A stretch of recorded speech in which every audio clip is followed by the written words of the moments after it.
It is harder than ever to stand out online because you are online, so you have so many more competitors out there than you would have done. You don't need a really big audience to make a lot of money. I had turned over £1 million in my company under 1,000 followers.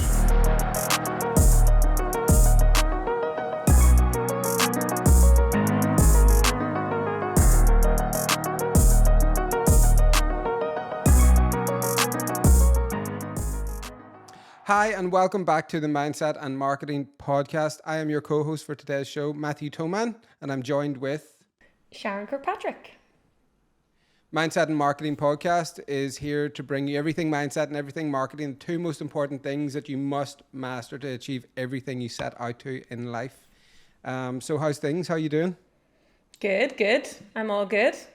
There was a St. Paddy's weekend this weekend, so lots of partying and celebrating to be done. What did you do for it actually? This sums up Paddy's Day in Belfast, right? So I went out for a few drinks. I actually went out on the Saturday, and it was packed. And there was this woman who was like, I would say mid-60s, with glasses, green glasses on, bigger than like her head, obviously for the vibes. First of all, she was dancing on a chair before I seen her, and she got shouted at and told to get down. And her husband was just sitting there, like not knowing what to do with himself. Everyone else was off in their own wee world. She got down off the chair, and then she spied me and made eye contact with me and gave me the fingers using both hands. Why? And then like 5 minutes later, we were dancing together to rolling down the river. So that was St. Paddy's Day. Oh yeah. Oh, you were dancing together? God, I thought you were going to say that ended a bit disastrous. No, but I mean, it went from someone giving you the fingers to like, dancing with you. She was a bit aggressive. I had to dance with her. I was afraid for my life. If it didn't. Oh yeah, you would be. Yeah. St. Paddy's Day is weird outside Ireland. I've done a couple. I've done one in Sydney. I've done them all over the place actually. But it wasn't a major. I didn't see any celebrations in LA. Actually, there was one whole part whenever I was driving. I went out last night. I'd done my show. Yes. So I ended up, whenever we drove past this place, there was like something going on with for Paddy's Day. There was a big blow up Guinness. But Daniel had a Guinness somewhere and he said it had no head and was fizzy. Oh, no. No, it did have a head, but it was like, over here for some reason, they're kind of fizzy. It's so weird. That's not what you want. No, so I had a great week. What did I do? Open mics all last week. After I was talking to you, I ended up going and doing different open mics. They were stressful. One of them was really, really good. I got led into this like false sense of security that they were all going to be like that. And then I went back the next night, like excited, and then realized, oh my God, this is so scary. It was really difficult. It was a totally different energy, totally different vibe. I think because I walked up on this stage and there was loads of like really bright lights that I couldn't even see the audience. And then I completely freaked out, but I'm so glad that I'd done it because I think I got that like out of my system. So I was able to say, right, okay, that's that out of my system now. And then I done my show last night. You see, then when you learned that, did you go home and start like just shining bright lights in your face, so you could get used to like that feeling? No, I literally was thinking, how am I going to get out of doing Sunday? Oh, okay. I was like, how can I get out? Like, something has to come up. I have to do something. Something's going to go down. But no, I end up then just going back the next night again and done another one, which again was okay. It was taken. Okay. I'm so glad I done it. I understand why comedians have to do that. But the thing is, I'm all about kind of like building confidence, right? So I kind of think, let's get it mastered and then let's just film it.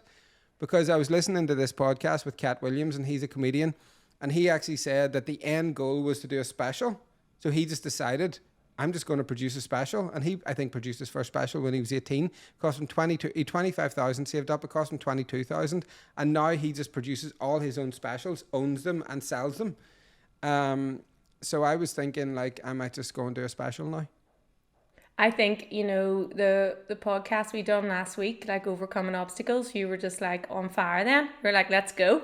Oh, 100%. I've got this. Like, I feel like I had to, one of the reasons why I've had to do this is one for myself, but also just to prove to other people that you can do it. I hear so many times from people just saying, oh, I can't do it. It's easy for you. All these sayings that they say to themselves all the time. And I'm like, it's not easy for me. I had to get up and so I ended up doing my show last night. Wow. There was about 50 people. I think they sold 60 tickets, and I think there might have been 55 or something like that. In and around that anyway. But it wasn't a huge venue, so it was every single table was taken. Yeah. And I think there's room at the bar that wasn't taken, and people could have stood up at the back. But it was a full house. We're actually going to play the full recording at the end of the podcast. Guys, it's worth the wait. Obviously, you sent it to me about 10 minutes ago. I thought you did amazing. I wasn't going to send it to you, I thought, because I haven't sent it to anyone. I sent it to Donna because Donna is a comic and she doesn't use social media at all, doesn't really even know what's happening. Sent it to Biddy because she's the same, and then I sent it to Aisling because she's been ringing me non-stop about it. But I haven't shared it with the family or anything. Do you think it was cringy or was it all right? No, I thought it was really good. And you wouldn't think that it was your first proper... It was only the fourth gig time I was up on stage in front of people. Yeah. That was unreal. I don't know how, and it didn't seem how did you remember it all? Well, because one of the things, because I'm dyslexic, I have a really good memory. I can get, and it's all, the funny thing is what I talk about in it, people came up to me at the end and were like, that is so funny, and they were like, is it true? And I was like, yeah. Every word of it's actually true. That's the thing. So it's very easy for me to relay information. But the way that I've been working in this class, the way it works is the teacher's so good. He's like, Matthew, you don't need that. You don't need that. People giving you won't care feedback about that part. They won't care about that part because it was 9 minutes and I had to get it down to 5, which I think it went for more than 5. But no, I loved it. So I'm going back to the next class. Wow. And then everyone have 5. Hear it. Well, you can listen to it at the end. You better not skip. No, don't skip to the end. Everybody in our family will be skipping to the end. They won't even listen to this part. I know. But here, congratulations. I thought it was class. I can't wait for everyone to see it. Oh God. But no, definitely was, I'm glad I'd done it. I'm really, really glad I'd done it. What else did I do this weekend? Went out for dinner, a couple of dinner nights out, gym, normal stuff. I was at my mum's yesterday watching the match. So it was a quarter final match between rivals. So I support Man United. So it was them and Liverpool. But I was getting these updates, and I was with my mum's husband who supports Liverpool. So it was an intense time. But I was getting updates from my sister who was also watching the match. She's a United fan. Her boyfriend's a Liverpool fan, and my wee nephew Edison, he supports both depending on who's winning. So at the start of the game, he didn't have any shirt on. And then whenever Man United scored first, he put a Man United shirt on. And then Liverpool scored 2, so he put a Liverpool shirt on. And then he just kept changing his shirt for 120 minutes. Jeez, 2 hours? Yeah, because it went into extra time. So who won? Man United, yes. Oh, very good. Now, to be fair, we've got no opportunity to win anything else, so... I know I support Man City. No, you don't. Well, I'm a bit like Addison on another level. Oh yeah, you're supporting them because they're top? Okay, yeah. That's good, top of the league. But no, Very that's good. No, but it was great. It was a good week. Really, really, a lot done. Good business, good work. And the podcast, I actually listened back to it twice last week, the podcast that we done. Did you? I did. I think I got so much from it myself. Swear to God. I actually get so much from it, and I was like, yeah, I'm going to listen to it back. See, I really enjoyed it. I have to listen to it about 3 times before it goes out. So then I'm over it. Yeah. Well, I listened to it and I watched it on YouTube because it was running in the background, and then it came up on my Spotify, so I just let it play again whenever I was in the gym. That was a really weird one to listen to. What else was going on? Dinners. I think that's it. I think that's everything. Just loads of positive things going on. Yeah, really, really good week. Brilliant week. Yeah. Weather was brilliant. Marathon was on in LA. And yeah, just hanging out with friends, having dinners, and actually doing those shows. Well, we have had rain. And then some more rain. Yeah. So what is the topic of today's podcast? Standing out against your competitors. Standing out against your competitors. Okay. Stand out against your competitors, standing out, That's the vibe. Yeah. Okay. So obviously we've mentioned this before. It is harder now than ever to stand out online because you are online. So you have so many more competitors out there than you would have done before the World Wide Web went mad. So so it's not being the best at kind of what you do is not good enough. That's not enough anymore. You know, you have to stand out. You need to grab customers' attention, emotions, whatever it is. You need to be different because there's so many people out there now, and it just means we've got to up our game when we're a business in terms of how we showcase and speak to people online. So I thought what we could do is just talk about kind of the general rule of thumbs for businesses in order to stand out online, some things that they can do, and just shoot the breeze on that one. And also, like, just on a side note from that, some people can get overwhelmed because somebody beside them or a business that is beside them maybe has 1 million followers, maybe it's got a really big marketing budget. You don't need a really big audience to make a lot of money, and you don't need a big following. I had turned over £1 million in my company under 1,000 followers. Like, that had happened. We had done over 1 million and we had done less than 1,000 followers. It is possible. People think, and I work with other business owners and other online influencers that have 1 million, 2 million followers, 700,000, 600,000, and they're not doing as much money as we were doing in Bankhouse, or I don't know what they're doing now, but at that time, I can remember using that as a reference. People are looking to that person and saying, oh my God, they're doing so good. And didn't even follow our company because we only had like maybe 500 or 600 followers. We've only 800 now on our Bankhouse media page. I don't care about that, because we run paid traffic and we bring people in that way. So don't be overwhelmed, put off by what other people are doing. You got to stand out in the crowd, but don't go like somebody who does the same service as you with millions of followers isn't necessarily your competition. Do you know what I mean? I know. Well, we've said about that. It's so true. Those numbers, really the only numbers that matter in your business are the profit margins at the end of the month, the year, the quarter. That's what's relevant. It is still important to have that social presence, and that's why we'll have that presence online, because it shows that you're active and you're open. But it's not a reflection of your followers aren't a reflection of how well your business is doing. That's not the case. And another note just on that we have a client that just started with us, and he saw a TikTok video that I had put out there. The TikTok videos I put out get 200 views, maybe 1,000. Couple get a few thousand. Like, they don't get many views. We've got 4,000 likes, I think, in total, and like 300 followers. He ended up buying a package off us and wants to do a book to movie, our biggest package that we offer. He wants to do a book to movie package, potentially the biggest package we offer, by seeing one of our TikToks that has a couple of hundred views.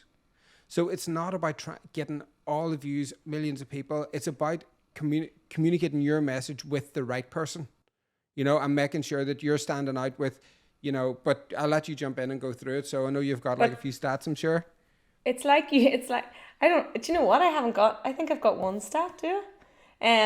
But it's like you said last time, it's not about, so there's plenty of fish in the sea right now. That's all the competitors, but you want to be the fish that everyone wants. When you talked about the red ocean and blue ocean, that's kind of what we're kind of talking about here. Don't get lost in it all, but just position yourself to be that business, that brand, whatever it is that everyone wants. And there's ways that you can do that.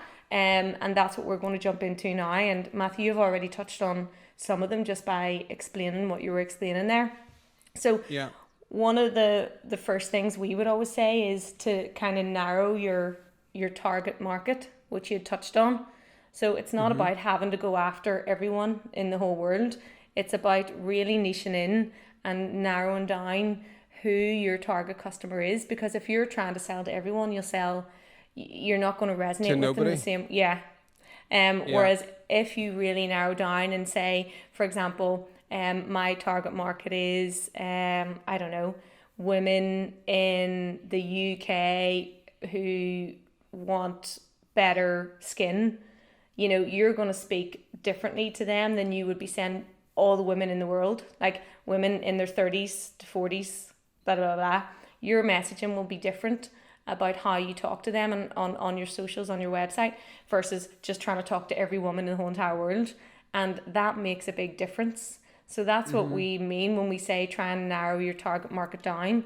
We're in Bankhouse not going after every single business, you know, in the world.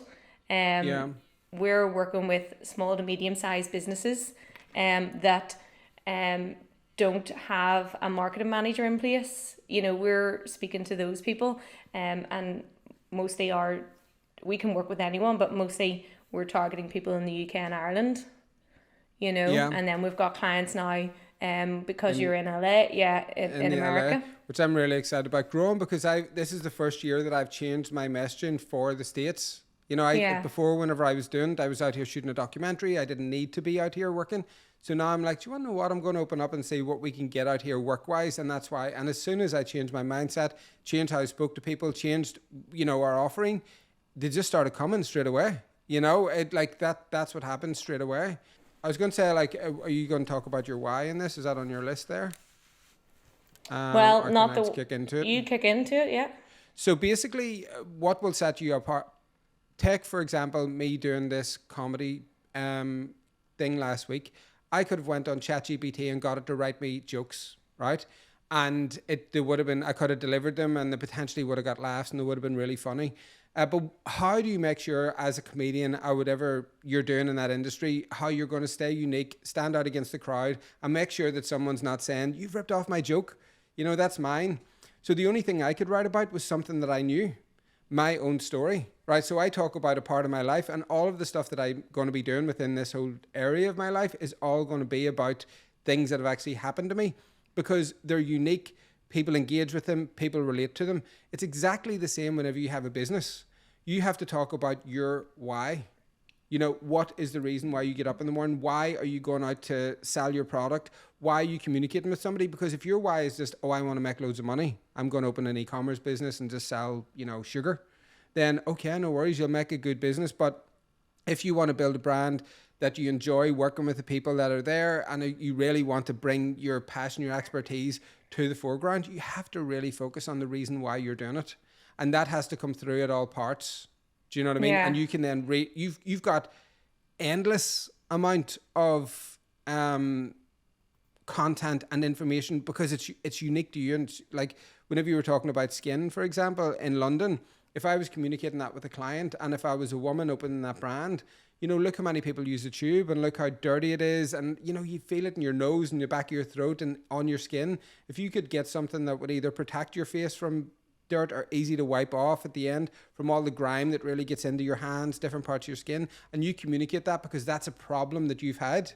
I'm sick getting off the tube and feeling dirt actually in my skin and on my eyes and everywhere. How can I fix that? And if you communicate that message in that way, look how many women use the tube every single day that are going to say, do you want to know what? I'm flipping disgusting with all this dirt and dust and everything. I'm going to clean. Do you know, so it always has to go back to something that you've had a problem with or something that you can really relate to, because if you can relate to it and it's going on in your life, there is a whole lot of people that actually it's going on in theirs. And this is the thing, you know, whenever you talk about your why, that's part of the story that forms your brand, you know, and that is, like you say, what makes you unique. Now, businesses, so that's the next thing. So identify your niche or your USP. So what is unique about your business or your product or service offering? Sometimes people will have a unique selling point, which could be they're the only ones that offer free delivery, no questions asked, whatever, right? Fine. But a lot of competitors or a lot of businesses are doing that now. So then you have to tick that off. That's not a unique position, and that's not a USP. That's not your niche. That's not why you. And then you need to start to identify what your unique selling point is. And a lot of the times that might come from your story, like you said there, Matthew, your why. Oh, yeah. Because that is going to be unique to you. And for anybody that doesn't know what their niche or their unique selling point is, you need to kind of stop and figure that out, because that is so important. And whenever you figure that out, from there, that's what you should be talking about whenever you're online. So for anyone who's maybe struggling to do that, a way to kind of do that would be to ask, some of your customers that have shopped with you before and bought from you, why did you choose our brand? What do you love about our brand? And just try and identify the reasons why they chose you. And you'll probably find, the USP in there somewhere. Another useful kind of strategy is if you are looking at competitors, and you check out all their reviews, you get positive reviews or negative reviews, learning from the negative reviews what's missing in their product or service offer.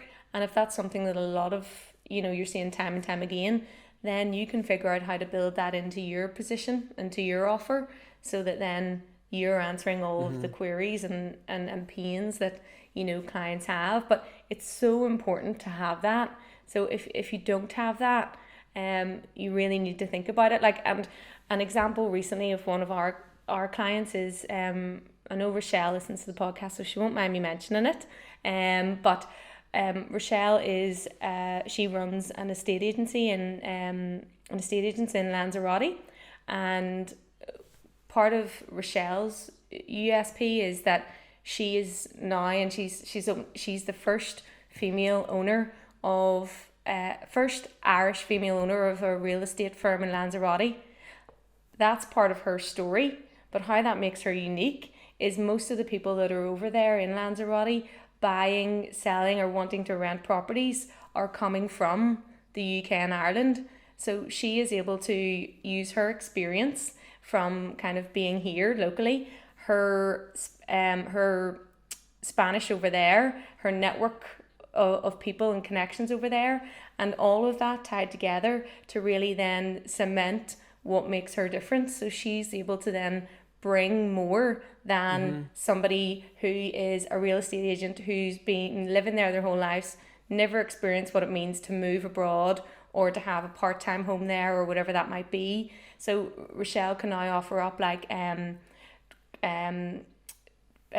concierge services, transport options, all of these different things, and that's what makes Rochelle unique. I know she can give like confidence in the fact that her first language is English, and they know exactly where she's from. It just gives that other layer of credibility, accountability. What's that? Credibility, but what's the other word as well? It'll come to me. But it's always just having that other layer of trust, as well, because it's a familiar face, it's a familiar accent, and it's like, okay, well, look, I mean, if I was to get shafted here, at least to know, it's somebody that is connected to my, not that, that's, people do think like that when they're making a big investment over in Spain or anywhere around the world. One of the reasons why we do so much on SEO, and you'll see like we do these podcasts and you can reach out to us anywhere, I want to be held accountable for if something does go wrong, if one of the products doesn't deliver, if one of the payments doesn't go through, or I want people to be able to find me. There's a lot of digital products out there that you don't know who owns them. You don't know, and there's people like, funny talking about stories, by the way. Don't do this. Don't make up your story. Have you seen what's happening with Jess Shetty? No. The monk. So it turns out like the Guardian done a really, really in-depth piece, because Jess Shetty, he came to the premiere of The Evolution of Success. I went to one of his talks. I really, really liked him. I loved him for like a short enough period. And then I started to think, there's something not right here. I don't think there's something right here. There's something. I just felt it at the time. And I said to a couple of my friends, and they were like, no, I love him. And I was like, yeah. And Daniel did point out to me yesterday, I did love him at the start. But it turns out the Guardian have done like a massive expose, and they went back where he said he lived in India for 3 years as a monk. This girl was like, well, I was going out with him from 2009 to 2011, and he was in London, and so all these people have started to come.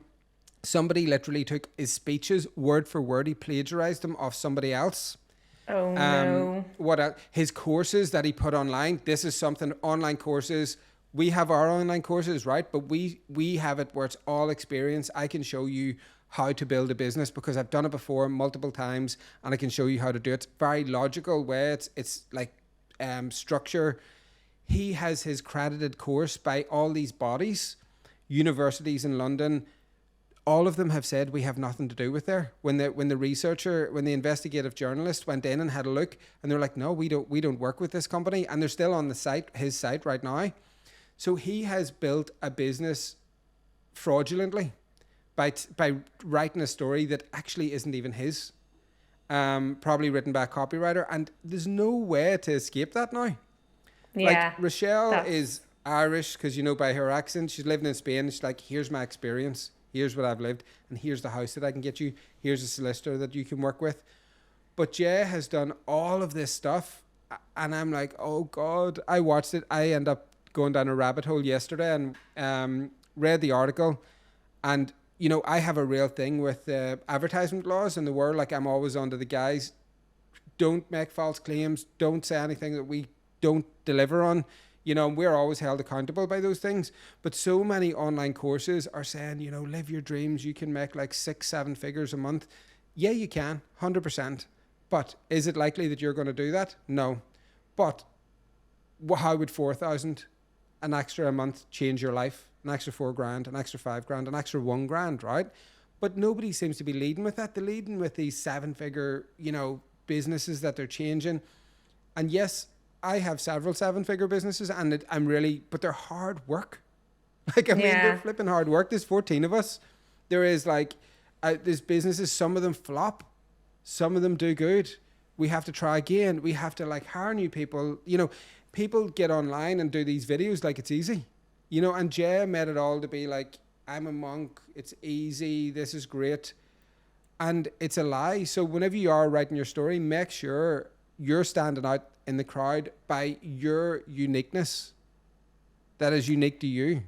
Yeah. Because if you start to tell lies or anything, you're going to get unmasked. I know. And this is another reason why, just Rochelle is another example. Like, Rochelle could have went after everyone in Lanzarote or moving to Lanzarote who wants to buy property, right? So that would be her going wide. But she's narrowed it down because she wants to speak to people that she's had experience with. She has lived it. She has done it. She's known the pains, known the gains. So she's speaking to people who are coming from, the UK and Ireland to Lanzarote. She's not trying to speak to every single person who wants a property or a house in Lanzarote. And that's the difference. You can relate your story you can turn your story into ESP. You just need to kind of think about how kind of your story can have a positive impact. And like you say, Matthew, with your story as well, your story is obviously from, you went bankrupt, you were struggling with alcohol and, all of those different things. Oh, yeah. And you've then created I was just going to say, whenever you create these courses, for individuals, you're not leading with 7 figures, 8 figures, whatever, you're leading with here's how anyone can change their lives with, little upfront investment, but hard work and education. And then you can get to here, it's completely different. Oh, look, I have took a totally different model, At one point in my life, whenever I was getting 188 quid a week off the Irish government that I was so grateful for, an extra 200 euros a month would have been like, wow, holy God, 200 a month. I really needed it because I was getting just under 800 euros, 700 and something. My rent was 470 and that was cheap at the time. I was renting a room off a friend. You take that away, like how much money you had to spend on food. And then I'm like, oh my God, I've no money left, and I had to go out and then I bootstrapped Bankhouse Productions and the Bankhouse Media into the Evolution of Success Mindset and Marketing, SE Fit, like loads of different things have been bootstrapped all the way through to now the overnight entrepreneur. But, and it's like, I didn't have any support at all, right? So whenever I'm telling that story, if someone wants to go back, you can see the exact date, the first date that I got my unemployment check. Do you know what I mean? In August 2012, you can see the exact date that I signed off it. Yeah. in August 2014. I didn't actually go bankrupt. I went insolvent. Bankruptcy would have had me locked in for a year. Insolvency had me locked in for 6. I actually took a harder route because I wasn't in Northern Ireland. I would have had to go back to Northern Ireland and spend the time there. And I said, I can't. I'm not there, So we took a slightly different route than it, but we still done all the deals with the banks and spoke to all the right people and done all the right things that we had to do because there was so much out of the way. And I've been very honest with it. I actually thought it was bankruptcy for the longest time. I didn't even realize. And it wasn't until I asked my accountant, he was like, no, you actually done an insolvency thing. Because one point my credit score in Northern Ireland went back to 997. And I was like, how did that happen?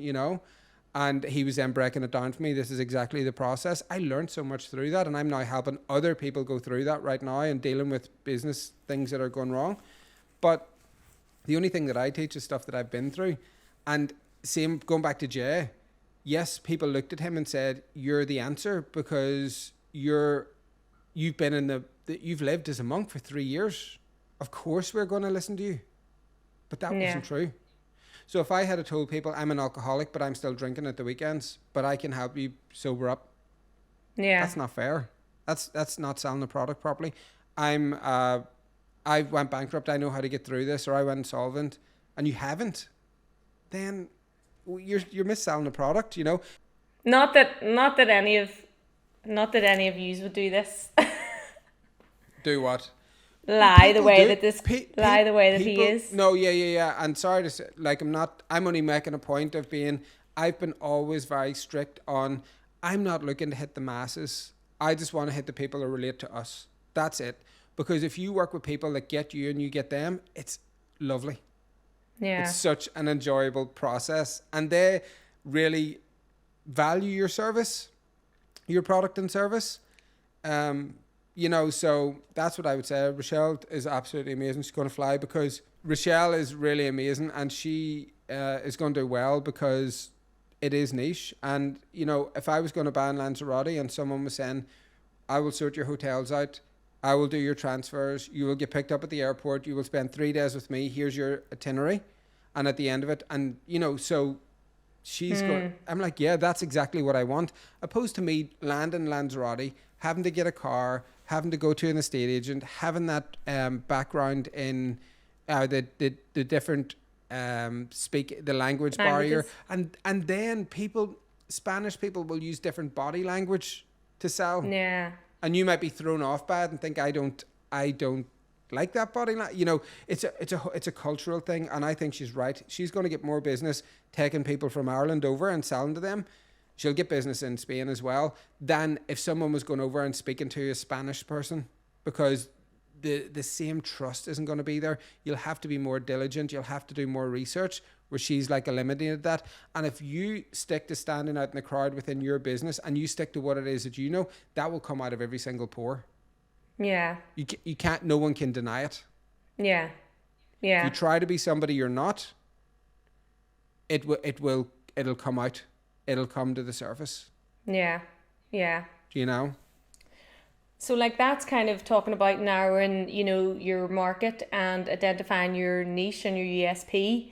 Another big thing that you have to do that we always talk about is know your competition, know who your competitors are.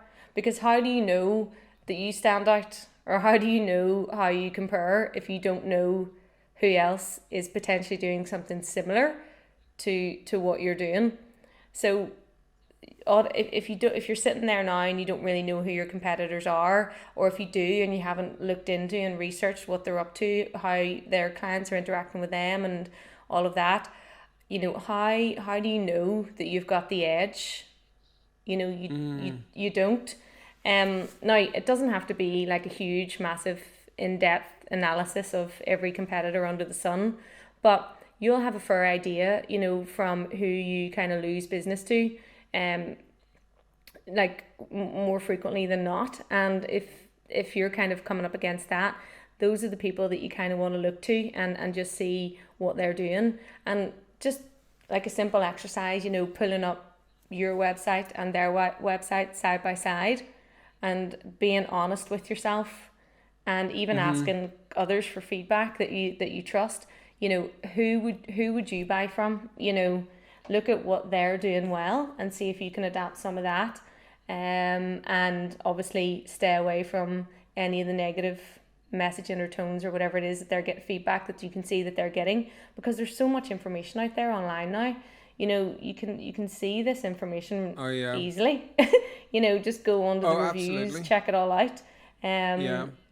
So yeah, I'd say that's another big one, because if you're pulling up your competitor's website and you're being honest and the answer is that theirs is better than yours, and that's even just you saying that, you know, you've got a wee bit of work to kind of do. And don't just look from a visual perspective, you know, theirs looks nicer than mine. What words are they using? What are they saying? It's not about that. Yeah, it's what they're saying. Like, some of the highest converting sales pages in the world are the ugliest. That's no joke. Because whenever someone really, really wants that service or needs that product, they are so engaged in reading or watching the video that they're not really looking around them. You know, if they've got a problem with, I don't know, whatever it may be, biggest niches in the world. But if you're doing something, I always think, I went to a beauty expo, because there is a little skin product that we are working on at the minute that will be, actually, all the samples are arriving this week. And we will be going to market with it. And again, I went to this beauty expo, doing my research in LA, went around it, checking everybody. And I swear to God, in that industry, the stalls that we stopped at had, like, you know, they looked gorgeous. They looked really, really beautiful. Like, I mean, they had the, you know, with the, like, the creams all photographed beautifully all around. Yeah. And we're going through it, and we stopped at those. But I kept saying to Lynn, look, let's go here and let's check here. Like, this guy had like an Indian stall and he was really, really funny, you know? And I was like, wonder what his product and service is. And he was like, we do this. We were like, do you do this, this, and this? He's like, no. Yeah. It stopped talking. He's like, here's what we do. Like, where other people are like, yeah, I can get you that. Yeah, we can bring that in. And you're like, really, can you? Where I would rather work with someone. And then we finally found this person. We didn't go, we were researching ourselves anyway, but we finally found this girl, and she was like, here's what we do offer, and here's how we do it. And it was really, really amazingly put together. But it's funny, because whenever you're walking around those expos, you have some really beautifully shot imagery, and you are drawn to them. Yeah. Do you know, you're like, but the person beside it could be the person that's supplying that company with their stuff. It's so weird. You got to do a bit of research and a bit of digging, but most of the consumers out there don't. So having your social media looking kind of like representable, like to what you believe in and what you hold as a standard, is going to be important, you know. But just on that note, we shoot this podcast with like 3 lights, a mic, and our iPhones. Do you know? And so it doesn't have to be. This is where people message in and go, yeah, it's shit. I'm very proud of it. I don't care. I'm like, joking. The fact that we can actually do this, like, ourselves, I'm really, really proud of the fact we can, because as people watch, as people listen, and as people engage. And really, it's why did we do this podcast? To show a bit of our personality, and also to help other business owners for free. Which leads me on very nicely, not planned, to the next point, which was to give free content and make sure the free content is of value. So that's what we're doing. So here, now this is particularly useful for anybody who is, well, mostly it's for new customers who people haven't had an experience with you yet. So they need to know that they can trust you, or that they resonate with your product or service. If it's an e-commerce business, well, a lot of the time the free value content will be discount codes for your first purchase or whatever that might be. If it's like a higher ticket product, like for example us doing websites, or Rochelle again, she's going to say, stop mentioning me, and her estate agents, you know, what you need to do there is then give free content in the form of things like really, really informative blog posts that kind of, if someone who's looking at you for the first time, they'll actually get good value from that. They'll learn something from that, and then they'll be more encouraged to kind of get in touch or engage. If you have your website up and you've got nothing there that showcases something for free and of really good value to any new customers, you're I think you're wasting your time.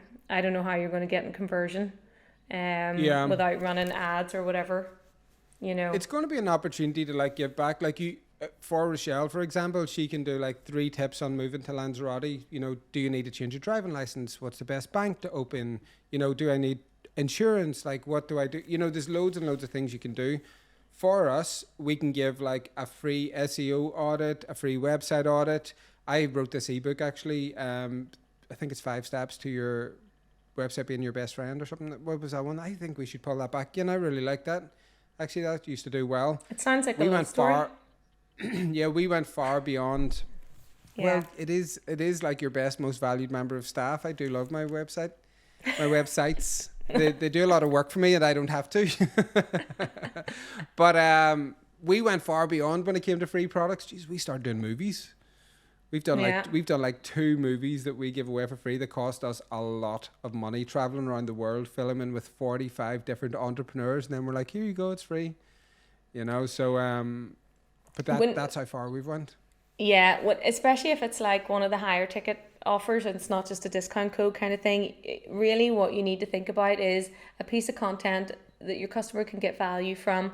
And the reason for that is because it builds trust with them that they're on the right path, and it also establishes authority within your brand to show that you are the expert in that field. You know what you're talking about, you know what you're doing. So yeah. And blogs and videos and stuff. These YouTube videos, by the way, are great for SEO. You know, and then once we're doing our own site, and then once you sort of listed all of them on the back end of your site on pages, like it's so much better. And again, I want to give full exposure and not really have anywhere to hide. Do you know what I mean? Yeah. Because I think that's what, whenever I go to buy off someone, I like the fact that someone is prepared to put their business in front of a camera and put it out there, because at least it shows that they've nowhere really to hide, you know? Yeah. Mm-hmm. Well, another one is, and it seems obvious, but see, in the agency, we get this all the time. So you need to capture reviews and showcase your customer reviews.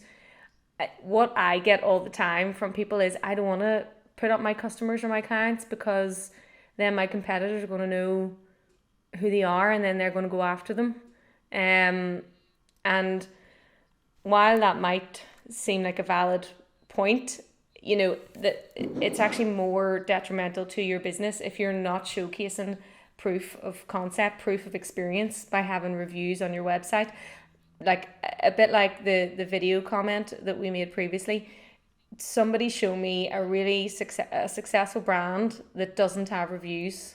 Like somebody show me that. It's so important, and again, especially for new customers. So if you don't have any reviews on your website or anything like that at the minute, you need to get, you know, you need to do the work. You need to go and get them. That's where I didn't write down the stat actually. I'm crap at that. There was a stat that was something like, I think it was like 92% of people will check out the reviews before making a purchase or inquiry. So we're messing with 92% of people there. So that's another one. That don't do it? That 92% of people will check your reviews before buying.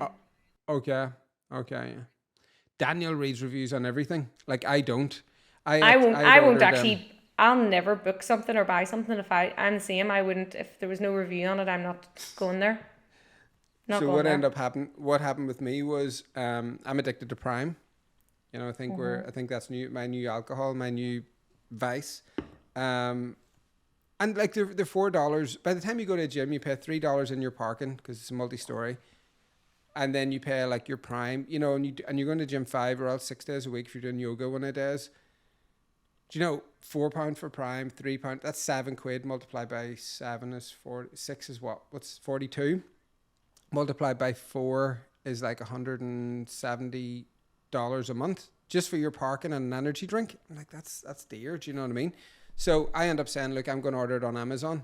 So I end up ordering like a 24 pack of Prime on Amazon. Most people think that I'm crazy. My friends / family think I'm nuts. but I didn't read the reviews. They said it was going to be here in 24 hours. Didn't come in 24 hours. And I was like, what's going on? Danny was like, do you read the reviews on that? I was like, no. So then ended up, they said they're coming on sale like the 29th of February. So then I said, right, okay, well, there's another company that can do 24, but they're going to be here tomorrow. Didn't read the reviews again, right? Oh. Bought another 24, and then same thing happened. Said it wouldn't be here till the 8th of March. So then I bought a 12 pack, right? Didn't read the reviews again. Here we go. It didn't come. It then said it couldn't come until like whatever. Then bought another 24 pack that actually I finally then read it. They said they could deliver that day by 2:00 because if something's in LA, you can get it that day on the same day. Got that one. Now they've all arrived. There's like how many Prime do you have? I don't know. Oh my goodness. At least 90 there. But I was cancelling the other ones. The ones that actually originally bought, right? Whenever I read the reviews, I'm like, oh God, why did I do that? They arrived in a box out of the 24 pack, just all lying in the middle of it with half of them gone. Somebody had just opened the box and like started taking them. And the other ones arrived in. But like, I'm dyslexic, right? So reading for me is a challenge at the best of time. You know, it really is. And... well, Matthew, I mean, you can at least look at like the 5 stars or like 1 star. You can visually see a star. I left 1 stars for other people to know, but there was other loads. I don't think they care because, you know, people are probably thinking, why are you leaving a 1-star review whenever? No, you've got 100. You didn't even read them. See what happens when you don't read reviews? You have 100 Prime in your house. I know, and then we ended up ordering these things. No Huel. The greens, got the greens. Really, really bad service on delivery. That it took like 10 days. They got lost. They ended up sending another one. Got lost. And it wasn't Huel's fault. It was definitely the postal service. Huel's customer service was actually really, really good.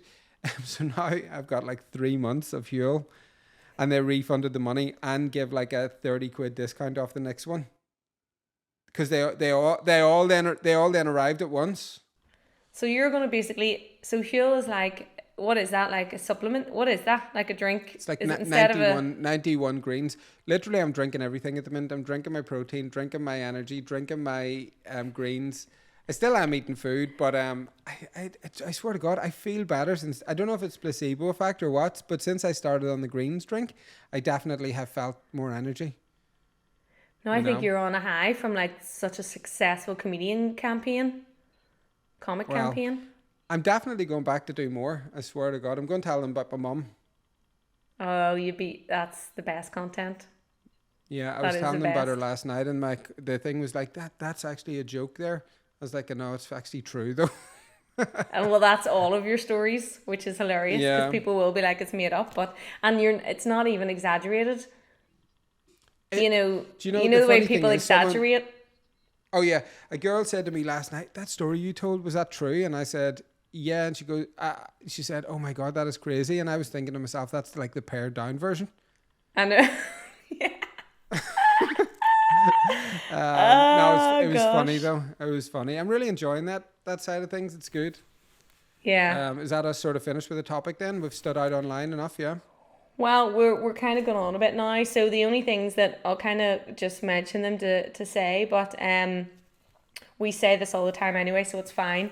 The other thing is to have a really strong online presence. So in terms of keep it consistent and varied, like consistent in terms of its messaging and varied in terms of its content, videos, images, all that stuff. And just kind of be present online so that people know your shop is open. So to kind of summarize all of that for everyone, it's just to say, first of all, identify your niche, your USP, narrow your target market, know your competition and learn from them and adapt ways, adapt from that. Give free of value content, have a strong online presence, capture reviews, and then finally reward customer loyalty. Yeah, which explains itself. That's it. So my topic takeaways are: don't check out your competitors, but don't get too obsessed with them. I don't really look at competitors. I do with all the online stuff because I want to make sure we're giving the best value. But Sharon looks after all the competitors for Bankhouse. I don't look at it. I've never looked at competitors around that area. And then the second thing is, even though if someone's got 1 million followers and you've got 100, it's irrelevant. It is irrelevant.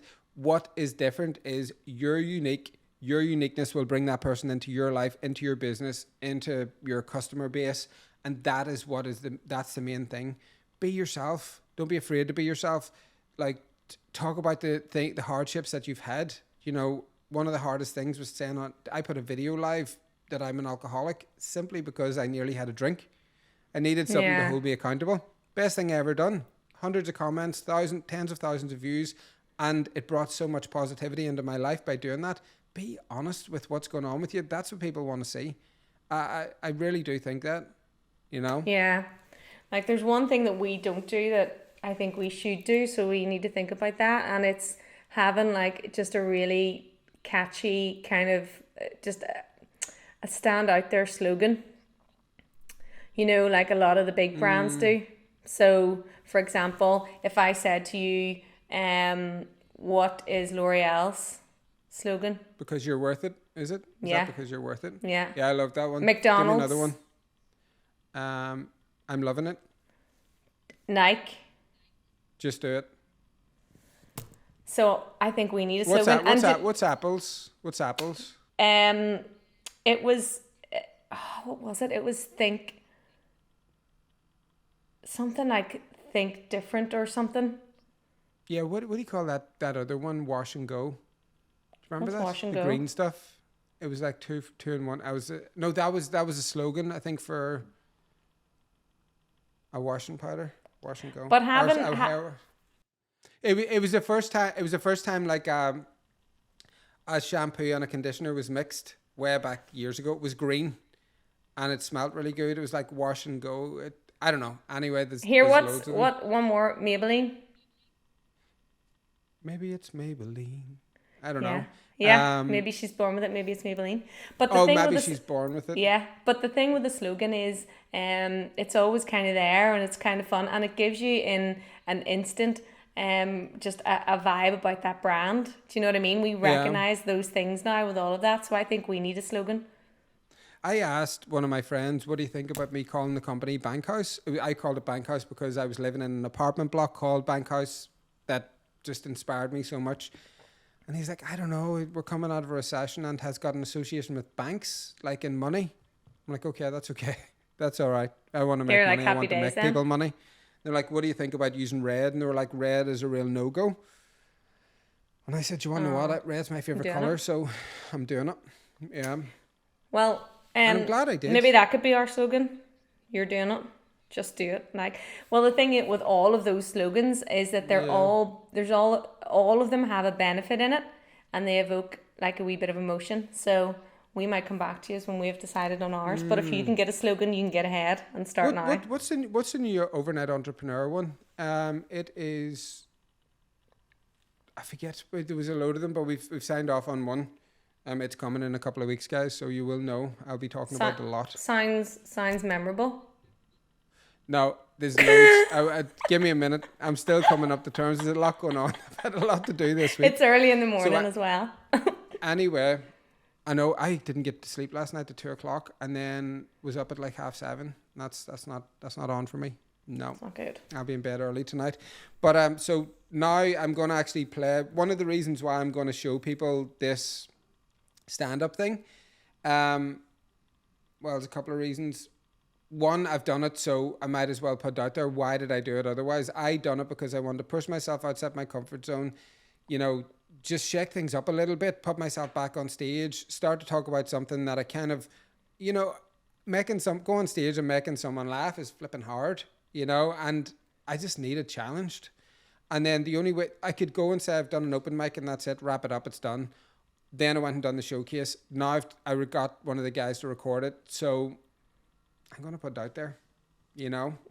And this is us standing out against our competitors because nobody else is going to be showing their business owner doing a stand-up piece. Sharon said to me, Matthew, what are you going to do if like our competitors see this and we're about to win a job and then they see you doing stand-up? I was like, I don't care. If somebody takes what I'm doing in my part-time, in my personal life so serious, I don't want to work with them. So that's good. I'll see you later. You know? And that is how I feel, because relax, because there's other people that will spot it and say, do you want to know what? I'd love to do something like that. I want to get in touch with these guys because they're got more to them than just, we're going to make you 7 figures, even though that's that actually is a benefit as well.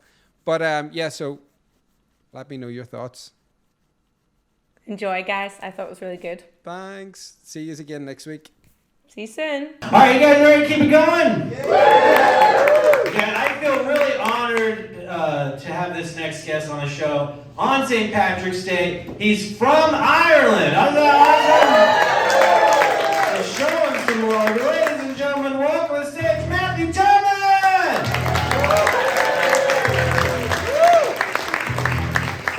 Hello, everybody.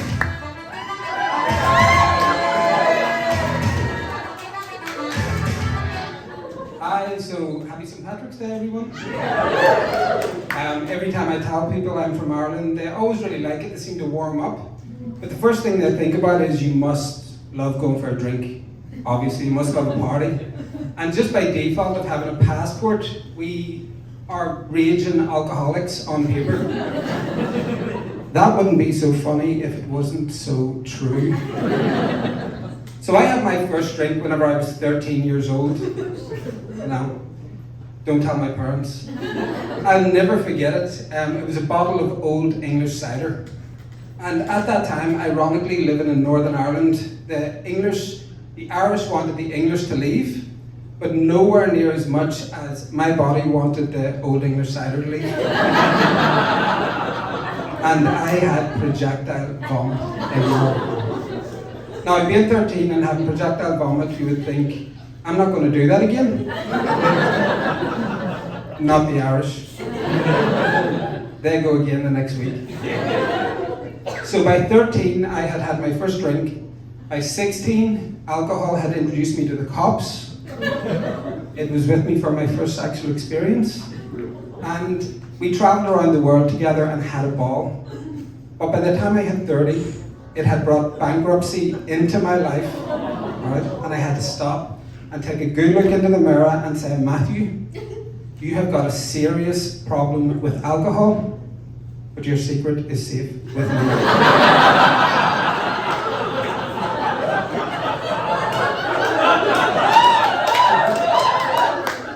And for 4 more years, we didn't tell anybody. You know, whenever I did stop drinking and I started telling people, I don't drink anymore, some of my friends would say, Matthew, do you miss it? I'm an alcoholic, of course I fucking miss it. So what are some of the benefits of starting drinking alcohol at 13 years old? There is some. But you're given this confidence that a child is just not meant to have. And what did I do with that?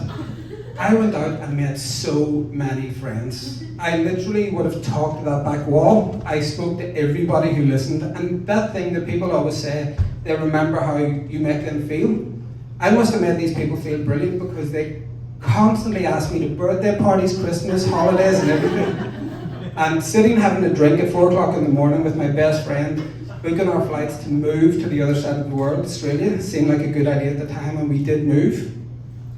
And sitting with one of my friends, Orla, and telling her, confiding in me, Matthew, I'm pregnant, but please don't tell anybody. And I said, you're 7 months, Orla. We all know.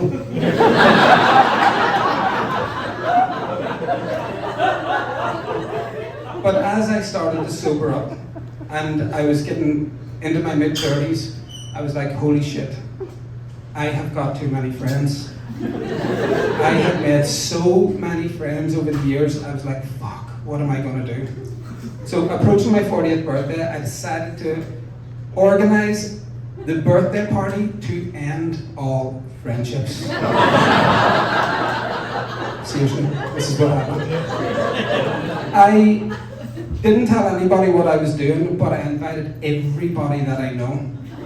And anyone who couldn't make it, they were gone. They were cut out of my life. So here are some of the excuses that I got from my nearest and dearest friends not making it to my 40th birthday party. Number 1, Matthew, I can't make it to your party tonight. I've got explosive diarrhea. That is a true story. And I would be quite visual. So I seen this. I physically seen it happen in my mind. Matthew, I can't make it to your birthday party tonight. A tree has fallen on my car. Like, we live next door to each other. I'm going to say a tree has not fallen on my car. And this was my favourite, because it came so many times. Matthew, I can't make it to your birthday party tonight. I didn't get the message. I'm like, bitch, those 2 blue ticks landed on your phone at the same time as they did mine. You got the message. You're gone. But so what does 41 look like? I'm 1 year post birthday party, and I'm looking for new friends. But I'm not going to do the same thing I'd done when I was 13. I'm going to have a bit more of an application process.